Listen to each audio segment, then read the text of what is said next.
Hey there. Before you skip this video, I want you to pause for a moment and think about something that's been bothering you lately. That nagging feeling when someone gives you a strange look, or when a conversation suddenly goes cold. You know what I'm talking about, right? That uncomfortable sensation that maybe, just maybe, people aren't being entirely honest about how they feel about you. The ancient Stoic philosopher Epictetus once said, "It's not what happens to you, but how you react to it that matters." But what if what's happening is that people are harboring negative feelings toward you without you even realizing it? What if your own actions are creating ripples of resentment that you can't see? Today, we're going to explore something deeply personal, something that might be uncomfortable to hear, but trust me, this knowledge could transform your relationships and your life. We're diving into 7 profound reasons why people might secretly harbor negative feelings toward you, and more importantly, how understanding these reasons through the lens of Stoic wisdom can help you become a better person. Marcus Aurelius, in his Meditations, wrote, "Look within. Within is the fountain of good, and it will ever bubble up if thou wilt ever dig." So let's start digging together, shall we? The first reason might hit close to home. Unconscious self-absorption. You see, in our increasingly self-focused world, it's easy to fall into the trap of making everything about ourselves. Marcus Aurelius warned us about this when he said, "How much time he gains who does not look to see what his neighbor says or does or thinks, but only at what he does himself, to make it just and holy." Think about the last time you were in a group conversation. Were you really listening to others, or were you just waiting for your turn to speak? Were you genuinely interested in their stories, or were you mentally preparing how to relate it back to your own experiences? This subtle form of self-centeredness can create an invisible wall between you and others, making them feel unheard and undervalued. The second reason delves deeper into our human nature, the tendency to be judgmental. Seneca, another great Stoic philosopher, reminded us that when we judge others, we leave no room for understanding. You might think you're keeping your judgments to yourself, but people are remarkably perceptive. Those little sighs, the slight raising of eyebrows, the subtle changes in your tone, they all betray your inner critic. Consider how often you form opinions about others without walking a mile in their shoes. That colleague who's always late, have you considered they might be caring for a sick parent? The friend who canceled plans again, did you stop to think about their struggles with anxiety? Our quick judgments often reveal more about our own insecurities than others' shortcomings. Moving to our third reason, the inability to admit mistakes. This one's particularly interesting because it ties directly to what Epictetus taught us. If anyone tells you that a certain person speaks ill of you, do not make excuses about what is said of you, but answer, "He was ignorant of my other faults, else he would not have mentioned these alone."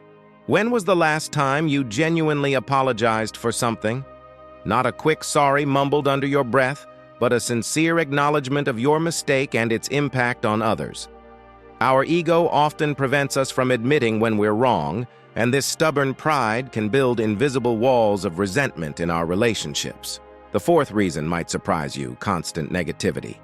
You might not even realize you're doing it, but if you're constantly complaining, criticizing, or focusing on what's wrong in every situation, people will start to distance themselves from you.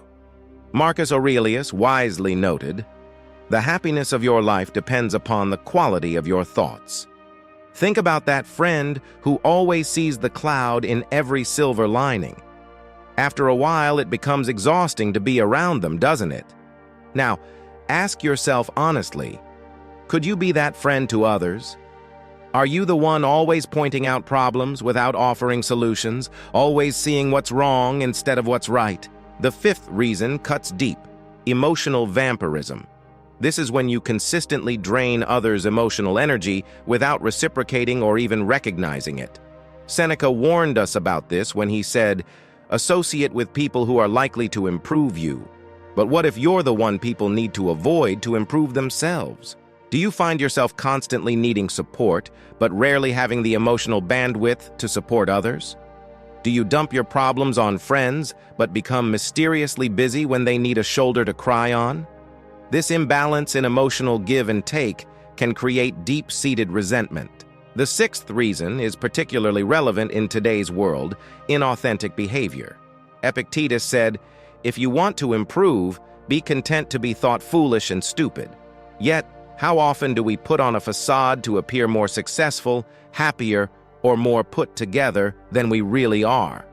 People can sense when you're not being genuine, and it makes them uncomfortable. Think about your social media presence versus your real life. Are they aligned? Do you present one version of yourself to certain people and a completely different version to others? This inconsistency can make people question your authenticity and wonder what else you might be hiding. And finally, the seventh reason, the inability to celebrate others' successes. This one's subtle but powerful. Marcus Aurelius taught us that the best revenge is to be unlike him who performed the injury. Yet how often do we feel a twinge of jealousy when someone else succeeds? How often do we diminish others' achievements in our minds or with subtle comments? When your friend gets promoted, do you genuinely feel happy for them? Or do you immediately think about why you deserved it more? When someone shares good news, do you find ways to change the subject or downplay their excitement? This behavior doesn't go unnoticed, even if no one calls you out on it. But here's the thing, and this is crucial to understand. Recognizing these behaviors in yourself isn't meant to make you feel bad. Remember what Marcus Aurelius said: waste no more time arguing about what a good man should be. Be one. This awareness is your first step toward positive change. The Stoics taught us that true power lies not in controlling others' opinions of us, but in controlling our own actions and reactions. As Epictetus wisely put it, it's not what happens to you, but how you respond to it that matters. Each of these 7 reasons represents an opportunity for growth, for self-improvement, for becoming a better version of yourself. Start small. The next time you're in a conversation, practice active listening without thinking about what you'll say next. When someone shares good news, consciously push aside any feelings of jealousy and genuinely celebrate with them. When you catch yourself being judgmental, pause and consider what untold story might explain the behavior you're judging. Remember, the goal isn't to make everyone like you. That's impossible and, as the Stoics would argue, outside your control. The goal is to become the best version of yourself, to live according to virtue, and to contribute positively to the lives of those around you. As Seneca reminded us, wherever there is a human being, there is an opportunity for kindness. Let that be your guiding principle as you reflect on these 7 reasons. Use this knowledge not as a source of shame or anxiety, but as a roadmap for personal growth. Before we wrap up, I want you to know something important. The fact that you've watched this video until the end shows that you care about your impact on others. That alone sets you apart from many. You're not just passively moving through life. You're actively seeking to understand and improve yourself. Marcus Aurelius wrote, "When you arise in the morning, think of what a precious privilege it is to be alive, to breathe, to think, to enjoy, to love." Let's add to that, think of what a precious privilege it is to have the capacity for self-reflection and growth. Take a moment now to reflect on which of these 7 reasons resonated most with you. What small change could you make today to begin addressing it? Remember, as the Stoics taught us, true change doesn't happen overnight. It's the result of consistent, mindful effort. If you found value in this video, share it with someone who might benefit from it. Not because you think they're guilty of these behaviors, but because you care about their growth too. After all, as Seneca said, one of the most beautiful qualities of true friendship is to understand and to be understood. And if you're feeling overwhelmed by this information, remember what Marcus Aurelius taught us. Very little is needed to make a happy life. It is all within yourself, in your way of thinking. You have the power to change, to grow, to become better. The awareness you've gained today is just the beginning. Thank you for staying with me through this journey of self-reflection. Remember, the path to self-improvement is never easy, but it's always worth it. Until next time, keep reflecting, keep growing, And most importantly, keep striving to be the best version of yourself. And as Epictetus would say, first say to yourself what you would be, then do what you have to do. Your journey to better relationships and a more authentic life starts now. See you in the next video.